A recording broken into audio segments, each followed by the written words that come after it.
The Marvels, directed by Nia DaCosta, is the 33rd entry in the MCU. Obviously, a sequel to the 2019 movie Captain Marvel and the show Miss Marvel that came out on Disney Plus, and kind of tied into WandaVision and Doctor Strange 2 a little bit as well. Um, but I'm not gonna get too much into like plot detail or anything about this movie. Um, okay, I have a lot of different I had a lot of different thoughts coming into this thing. So uh, the the MCU is of late, as we all know, as we've been beaten over the head with opinions constantly, is in a bit of a free fall at the moment. They had a huge win with Guardians 3 earlier in this year. Everybody loved that movie. It made a decent amount of money. That was a big win for them. But there are other two showing like this movie, The Marvels. Not a lot of people were that excited for. And then like Ant-Man Quantumania. Like that movie wasn't the worst thing I've ever seen, but it's not getting fans in the seats like Guardians of the Galaxy 3 is. The MCU is very much in this holding pattern of a transitional period, and they haven't figured out where to go from Endgame. That is just common knowledge at this point. No matter what you think of every Stage 4 movie, and now I think we're in Stage 5 now. Um, all of those movies, like no matter what you think of them singularly, as a whole, Marvel's product has been a lot more uneven and consistently missing a lot more than they used to. Like there's not a lot of MCU movies that I'm gonna say are like great. I enjoy them, but they're not great movies.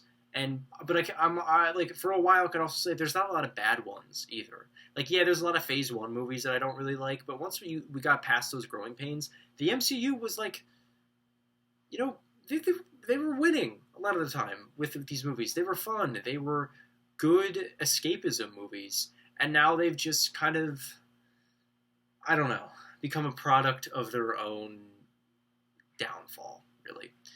And going into the Marvels, I was like, this is just gonna be another Marvel movie. It's Captain Marvel, hooray, yay! I don't know. But to be fair, the Miss Marvel show wasn't that bad. It wasn't necessarily my cup of tea, but it was a show that had a lot of fans, and I understood why. Like that was a good thing that Marvel did. Brie Larson as Captain Marvel also makes sense, and she has a lot of charisma. She just does. And even in that first movie, she was my favorite part of that movie. When she shows up in Endgame and in Infinity War, my favorite part of those movies. Not my favorite part of those, but like they're great parts of those movies. But when left to her own, like Marvel does not know what they have with Captain Marvel. And that is the biggest issue that I have with this movie. Because it's such a frustrating experience. Because, like, a good 55% of this movie is great. Nia DaCosta was actually was very much the right choice to make this movie. She has a very off-kilter and almost campy vibe to her directing, but she does it in a way that isn't like the usual, hey, this is terrible, this is such a bad joke we're making, wink wink, like the MCU does normally. No, she goes for broke and like immerses herself in the style of movie that she's making. Like the Candyman remake, it went 100% on the horror. This movie was like a weird sci-fi thing, and it went for it. The music was funny, not funny, but like fun and kitschy, and the set design was very like late 70s, early 80s sci-fi inspired, and it looked pretty uniquely great. Um, the camera movement in this movie actually has a lot of personality. Um, just stuff like that where it's like the people who are not working for Marvel, like not the big up executives pulling the strings and deciding, you know, every story element basically. Everyone who's not them is doing their best with this movie. I just could not get myself to care. Ever. Not a single time throughout the entire movie, no matter how hard the entire cast was trying, how hard Nia DaCosta was trying, all of it.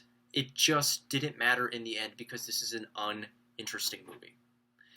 It has little to no stakes. The villain is so one-dimensional that she's almost as bad as like the dark elf Malekith from Thor 2.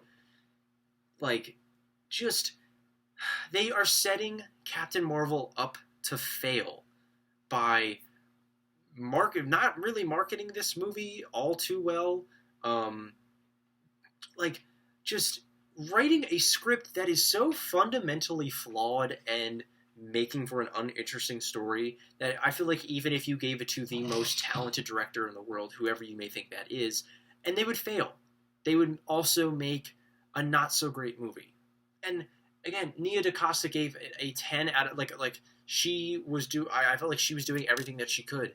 And this movie, again, it just is that uninteresting from a story standpoint. From the ground level of the Marvels is fundamentally broken. And I think that it's a very, what's the word I'm looking for? It's a very apt representation of what the MCU is going through right now. They don't know what they have in these more offbeat or weirder characters, and they try to appease everyone, and they end up appeasing nobody. And they take these characters like Captain Marvel, who could be this speaking for like strong female characters within like mainstream Hollywood blockbusters, and she just isn't. And it's not even like Brie Larson's fault. It's not. I don't know. I hate seeing Disney like just fail to market these comic book movies where they're pushing the diversity, where they're saying, oh, look at all of this diversity that we have in this movie, look at this, but then that's all they do for the movie. That is all of the marketing push that they give it. So then when the movie inevitably fails because they don't know how to market a female lead for some reason, and they go, oh, well, I guess it's just because this movie is too diverse.